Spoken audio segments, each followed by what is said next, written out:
Man, this is a great book, you know? That's what I like about, oftentimes I'm writing books, I write them for myself, and then I just try to make them so they'll work for other people. But a lot of these books like this one was written 100% for me in the beginning. And then when I formed my Kung Fu school, I decided, well, let's change this over for my students. And then about 10 years ago, I thought, well, maybe let's see if I can change it over for the world. And so, yeah, so you're getting kind of a presentation of it, and I'm going to go in and record the audiobook. So I recommend you go get the audiobook. It'll be recorded nicer, and you can listen to it. And you won't have be so distracting, and hopefully I won't ramble so much. I'm not sure if this is a good thing or a bad thing. All right, let's see. Okay, and by the way, the last question I've hurried off on the last video is, do you enjoy reading how-to books? This is a how-to book, how to put yourself together, kind of. By the way, I think I mentioned there was a pausing on one of the videos, maybe it was the last one, and it kind of shut down. I think, did I do it? I think I did. You go into your settings and you put it on airplane mode. Okay, so now you won't get phone calls and stuff. We'd actually shut down my recording program. But the program sends out notices. And so I've actually told most of my programs, don't send me notices, my bank apps and all these different apps. I've turned all the notices off on almost every single one. Only a couple exceptions, including my phone, which tells me when there's something on my calendar or something. So the only way I can shut that down is tell them I'm asleep. So I have to go into night mode. So it's airplane mode plus night mode, and then I think I can shoot without interruption. And I think that's why it jammed up. I was getting a couple of notices from the settings of my phone. Okay, so here we go. Number 28 of the Tao Te Ching, or my version of it, The Tao of Taoism by me, Buddha Zhen, and this is the Daily Taoist coming to you. And if this happens, I'd love to be the Daily Taoist, man. It'd be good for me. I'm enjoying this maybe more than you are. And so, you know, it's something that I would enjoy doing for me, you know, let alone for you, because I really can't afford to be doing things for other people that aren't of any benefit to what I got to do now. I got to focus my life, remember? We've been talking about that in previous lessons. And that's what I'm doing. I'm deciding who I am, what I got to do, what's important to me, and kind of putting my life back in a new focus and a new path. Number 28, life's lessons are learned by aggressive awareness that watches patiently. Wow, how much of that's me and how much of that's Lao Tzu? I don't know right offhand. But that's a great line. It sounds like me a lot. But remember, this is Lao Tzu in my interpretation, so I definitely flavored this. But here we go. Life's lessons are learned by aggressive awareness that watches patiently. There's a bunch of noise going on out there. Sorry about that. So it's like the trash can. Wholesome values create pathways to goals.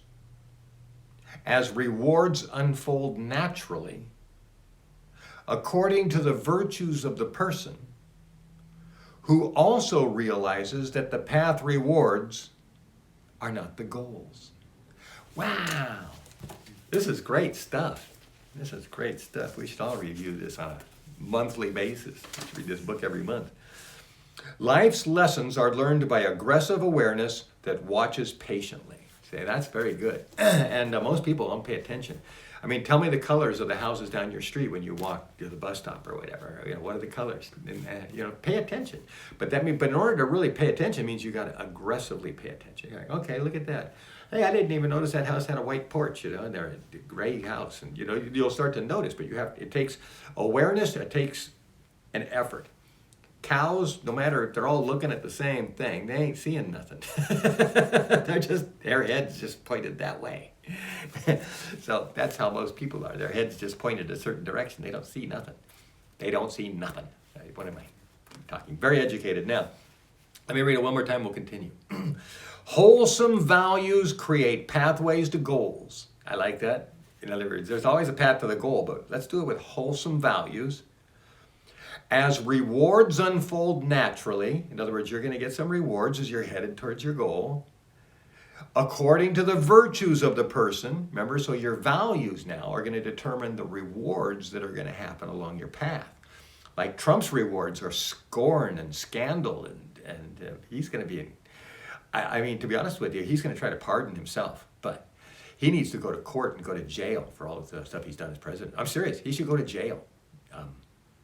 Yeah, we got to let people know in the future they can't just hijack our government and get away with it. He needs to go to jail.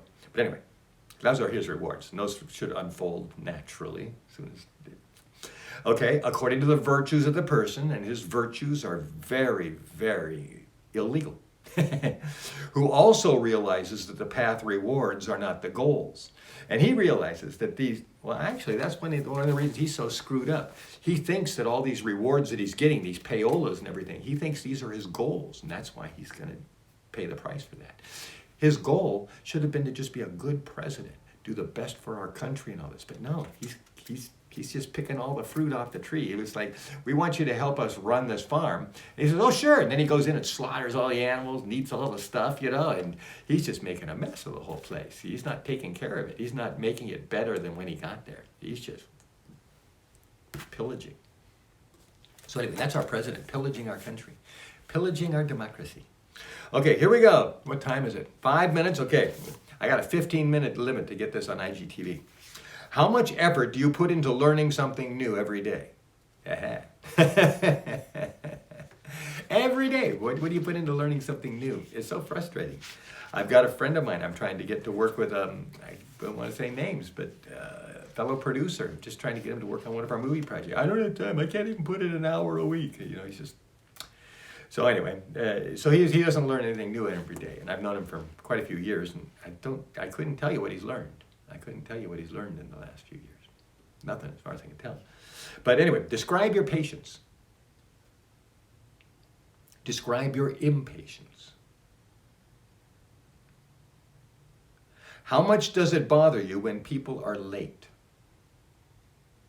How much does it bother you when people are late? Are you good at killing time when you have to wait? Are you good at killing time when you have to wait? How do you do it? Boy, so what are the ways that you do kill time if you have to? And let's see what, maybe they're, anyway. Do you squeeze remember I told you I wrote this for my students. Do you squeeze Kung Fu practice in when unexpected gaps appear in your day? When I was in Salt Lake City, I was going to mix down, I did. I paid a mastering engineer. I had to get it mastered so I could make a CD. And then I didn't have enough money to make CDs. It was like 2 or 3 years later I ended up getting a CD made. Sheesh. Being poor sucks. I mean, being poor has always hindered the production of my life and my ability to even help my family. But as far as my stepfather was concerned, now it's okay. He doesn't care how much my family or me suffers, or whether I'm homeless, nothing. He's just my father. Got to go to a different planet. This planet sucks. I said, this is a horrible planet to live on. Unless you want to be a cow. If you like working, that's a great planet. It's a slave planet. If you want to just work and get paid, this is where you come. This is the planet to come and have a job. All right, where were we? How much does it bother? Oh, anyway, when I was waiting, the guy was like almost an hour late. But while I was waiting for him, I was doing all my Kung Fu practice. And it was a morning thing. So he's supposed to be there like 9:30 or 10, or got there like 11:30. I don't forget. He was almost an hour late. I forget I don't even care what his excuse was.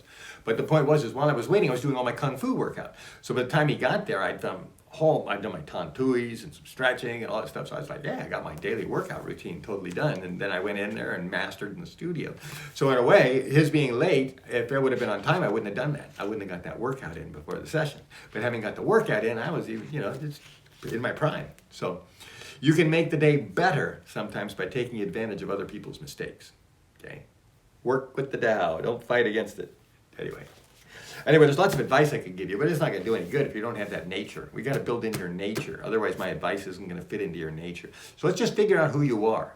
Don't worry about what I'm telling you is good advice. Let's figure out who you are, and then you can figure out how to take the advice that you like and make yourself a person who can actually utilize that advice. Okay. So do you squeeze Kung Fu practice in when unexpected gaps appear in your day? Summarize your values. That's all it says. A very vague question to me, but anyway, summarize your values. We all have a values system.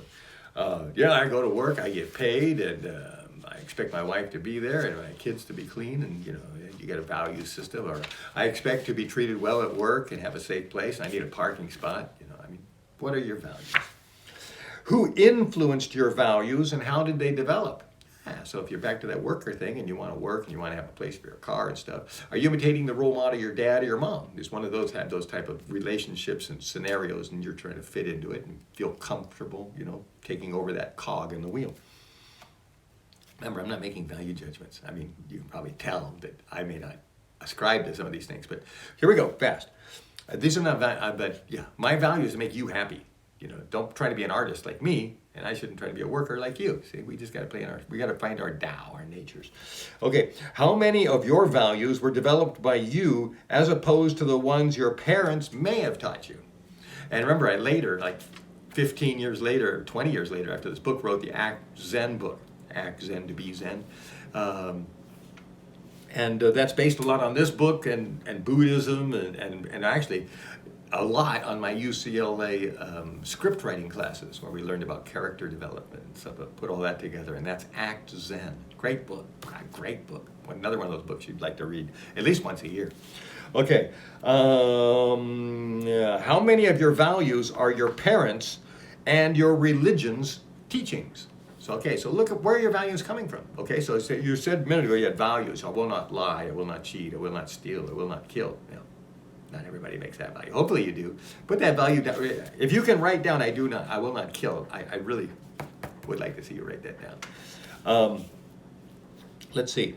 So anyway, how many of your values are from your parents and how many are from your religion? Kind of separate them out so you can know where you're coming from. And then you can say, oh, well, what about these other values I've got? Well, where did those come from? So you can kind of put yourself together. This is what Act Zen does. It figures out where you learned everything and where everything you do came from. So you kind of, as an actor, you need to know all your motivations. We're not going into the spiritual thing. I didn't even invent the spiritual thing back then. I'm just looking at psychology of how you react and act, which is mostly programmed, environmental.